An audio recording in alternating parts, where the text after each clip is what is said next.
In honor of Christmas today, we'll be creating my son's first set of steel golf clubs using mild putter and a gently used set of golf clubs. I'll be cutting 4 inches off of the shaft of the club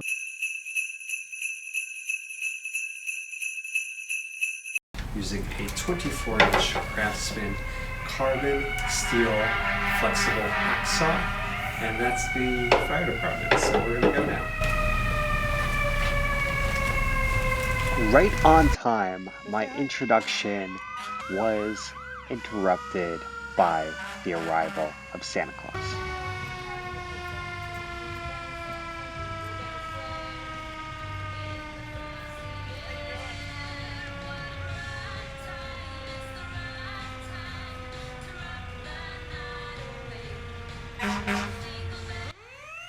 As I was saying, we'll be cutting 4 inches off of each club using a 24-inch carbon steel hacksaw.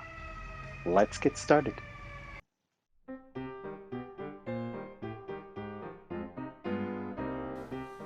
Golf can bring out many emotions in people.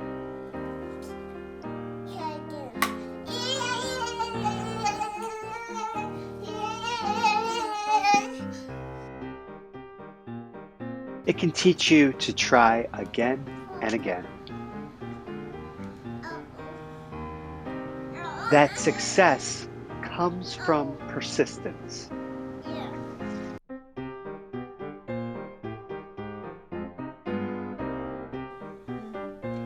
That practice pays off.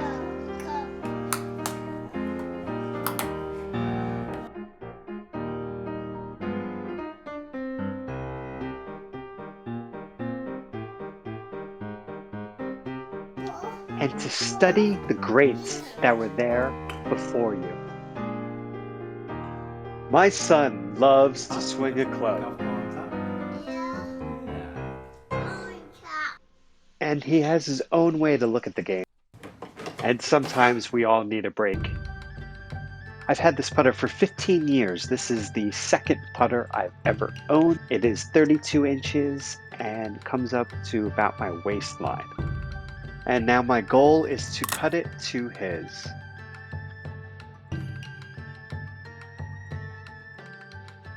First, I'm going to remove the original top flight grip.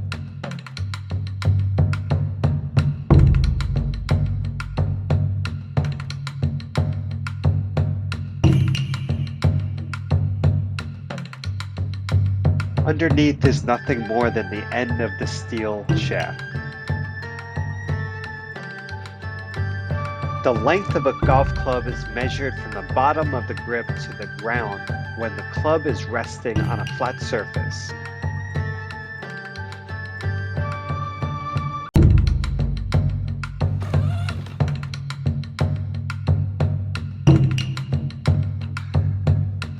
The first time I used the hacksaw to cut through a steel golf club, it was like breaking out of prison.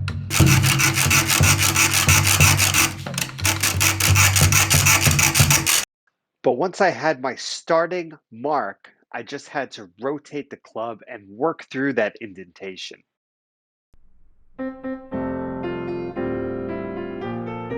Just keep thinking about how great Christmas morning is going to be.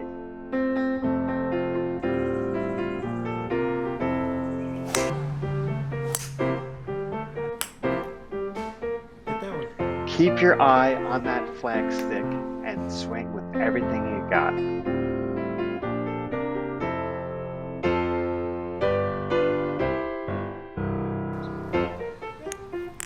In the end, we all just want to get the ball in the hole.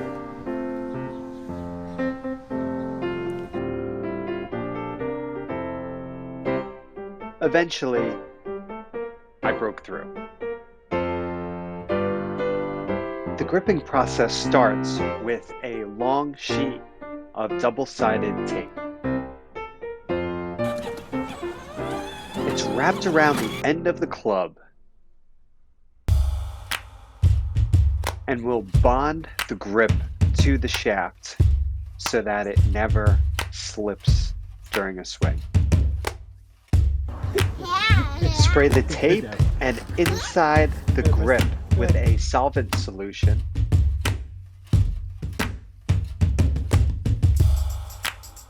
Then pour the remaining solution over the shaft. Expand the tip of the grip over the end of the shaft on all sides and then slide with some force across the grip until it doesn't move any further.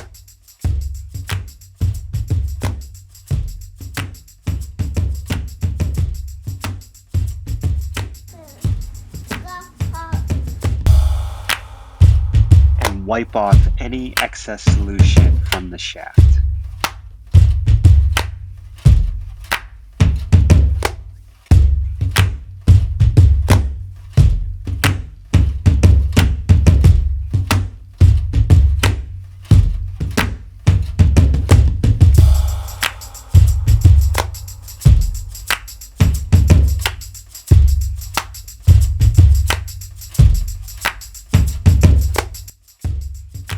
Since the inception of the game of golf, players have continually tried to improve upon their equipment. The earliest clubs were initially carved by the golfer themselves, and typically out of wood. Around 1750, the first club heads made of iron began to emerge from local blacksmith shops. In 1826, Robert Forgan, a club maker in Scotland, started to use imported hickory from America to make club shafts.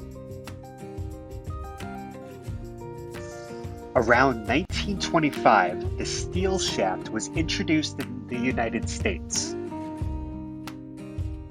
Let me see.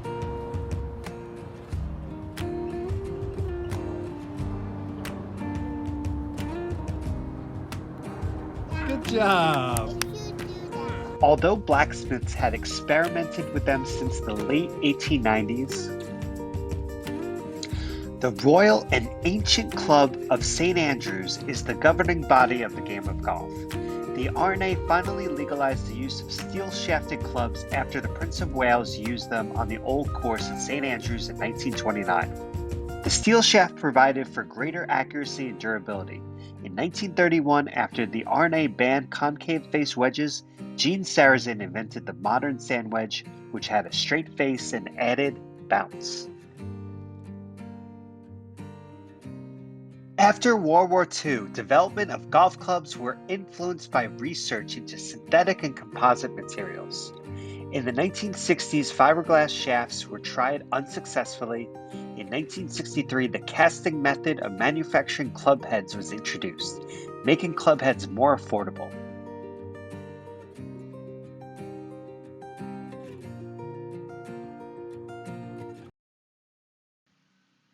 TaylorMade was the first company to produce metal club-headed woods. In 1991, the Big Bertha driver, which had an oversized metal club head, was the first of its kind. The oversized metal club heads became the trend for club manufacturers. In the early 2000s, hybrid clubs, which are a fusion between an iron and a wood, emerged as an alternate to the harder to hit longer irons. Hybrid clubs are becoming more prominent and popular, especially for golfers with a slower swing.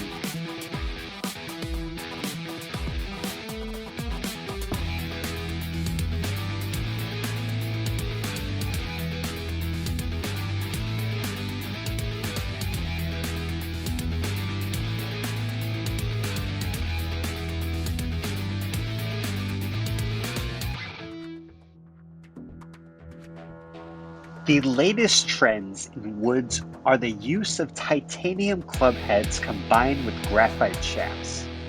The new designs continuing to evolve. However, club head size for drivers is limited to 460 cc's. Another trend is the adjustable driver, which gives the golfer the ability to adjust the weight of their driver. This helps a golfer more easily hit a draw or fade, depending on how it's set. The golfer has evolved from making their own clubs from wood to now having them manufactured with the most advanced technology, which gives them the ability to personalize it to their individual needs. And after all, who doesn't need a 7-iron after Tin Cup qualified for the US Open using only a 7-iron? This club is going to be much longer than the wedge and will kind of set the boundary for which my son could grow into these clubs.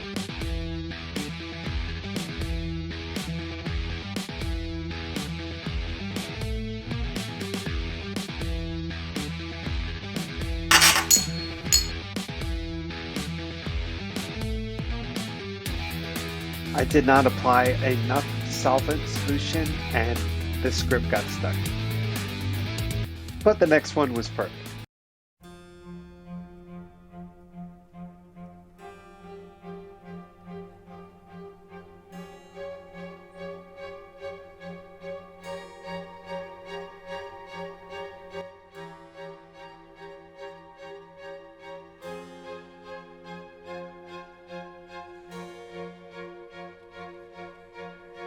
As opposed to the steel clubs, cutting through graphite is like cutting through buttered bread.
Now it's time to see what these sticks are capable of.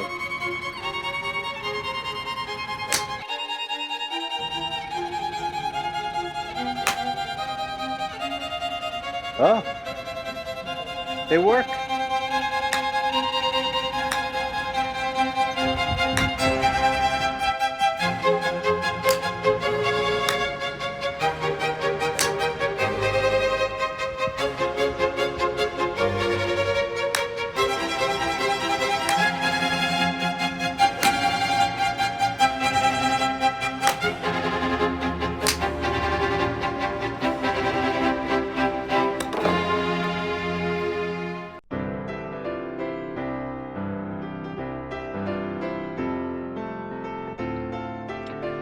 It's time to wrap this gift. And I found a great pitch and putt bag on Amazon.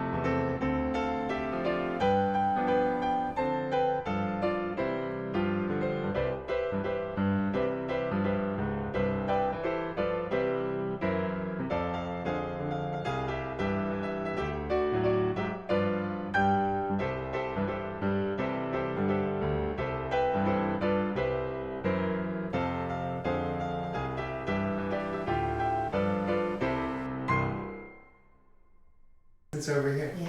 What do you see? What is this? Look at this. What I found. Yeah, It's a golf club thing. it is. Is it for me? It is. It is. It's your new clubs. I'll pick this golf club. Want to get your golf club now? Sure. Thank you so much for watching now and throughout 2023. I hope you have a wonderful end to this year and great start to 2024. Come back for more videos then. See you next time.